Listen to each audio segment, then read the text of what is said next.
Goa Port Authority is a strategic gateway now expanding into the logistic, cruise tourism and renewable energy cargo.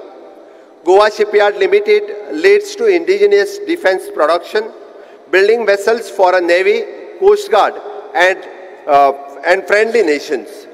Through the Sagarmala and PM Gati Shakti, Goa is upgrading the connectivity and waterways for the faster, cleaner and more effectively transport.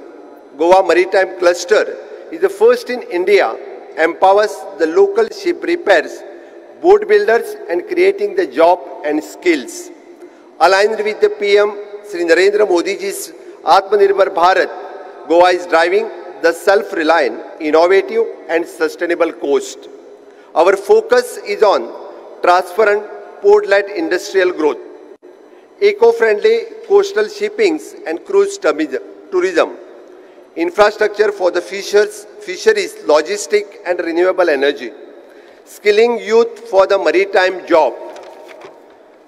We aim to balance the growth with the ocean health, advancing the circular economy model, clean energy, responsible use of marine resources in line with the SDG 14, Life Below Water.